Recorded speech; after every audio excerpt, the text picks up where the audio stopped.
ಮಾತಾ YouTube channel ವೀಕ್ಷಕರಿಗೆ ನನ್ನ ಹೃತ್ಪೂರ್ವಕ ನಮಸ್ಕಾರಗಳು.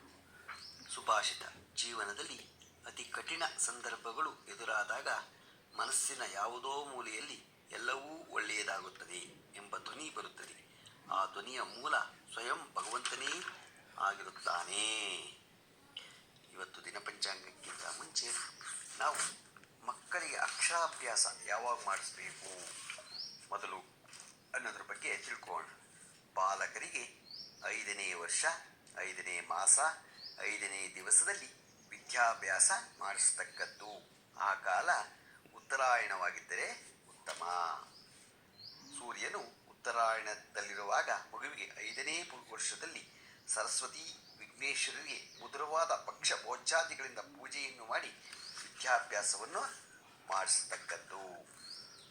ಯಾವ ನಕ್ಷತ್ರಗಳಲ್ಲಿ? ಹಸ್ತ, ಪುನರ್ವಸು, ಸ್ವಾತಿ, ಅನುರಾಧ, ಆರ್ದ್ರ, ರೇವತಿ, ಅಶ್ವಿನಿ, ಚಿತ್ರ ಬಿಟ್ಟು ಮಿಕ್ಕ ವಾರಗಳಲ್ಲಿಯೂ ಚಿತ್ರ, ಶ್ರವಣ ಈ ನಕ್ಷತ್ರಗಳಲ್ಲಿ ಉತ್ತಮ.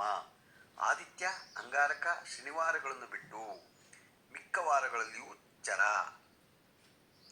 ದ್ವಿ ಸ್ವಭಾವ ರಾಶಿಗಳಲ್ಲಿಯೂ ಶುಕ್ಲ ಕೃಷ್ಣ ಪಕ್ಷಗಳಲ್ಲಿ ಚಂದ್ರನು ಪೂರ್ಣನಾಗಿರುವಾಗಲೂ ಉತ್ತಮ.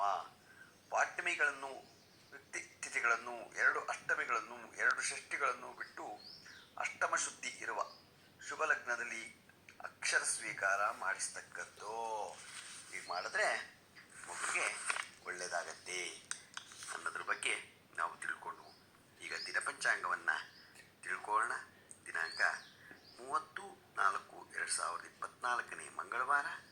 ಶ್ರೀ ಕ್ರೋಧಿನಾಮ ಸಂವತ್ಸರ ವಸಂತ ಋತು, ಚೈತ್ರ ಮಾಸ, ಕೃಷ್ಣ ಪಕ್ಷ, ತಿಥಿ ಸಪ್ತಮಿ, ರಾತ್ರಿ 2:35, ನಕ್ಷತ್ರ ಉತ್ತರಾಷಾಢ, ರಾತ್ರಿ 1:23, ಮಳೆ ಭರಣಿ 2ನೇ ಪಾದ. ರಾಹುಕಾಲ 3:28ರಿಂದ 5 ಗಂಟೆ 2 ನಿಮಿಷ ತನಕ ಇದೆ. ಉಳಿಕ ಕಾಲ 12:20ರಿಂದ 1:54 ತನಕ ಇದೆ. ಯಮಗಂಟ ಕಾಲ 9:12ರಿಂದ 10:46 ತನಕ ಇದೆ.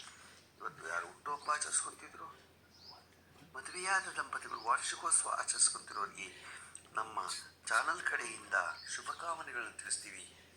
ದೇವರು ಅವರಿಗೆ ಆಯಸ್ಸು, ಆರೋಗ್ಯ, ಐಶ್ವರ್ಯ ಎಲ್ಲ ಕೊಟ್ಟು ಕಾಪಾಡಲಿ ಅಂತ ನಾನು ಕೇಳ್ಕೊತೀನಿ. ನಮ್ಮ ಚಾನಲ್ ಯಾರು ಸಬ್ಸ್ಕ್ರೈಬ್ ಆಗಿಲ್ವೋ ದಯಮಾಡಿ ಸಬ್ಸ್ಕ್ರೈಬ್ ಆಗಿ, ಲೈಕ್ ಕೊಡಿ. ಇದು ನಿಮ್ಮದೇ ಚಾನಲ್ ಆಗಿರೋದ್ರಿಂದ ನಮ್ಮ ಲಿಂಕನ್ನು ಬೇರೆ ಗ್ರೂಪ್ಗಳಿಗೆ ಫಾರ್ವರ್ಡ್ ಮಾಡಿ.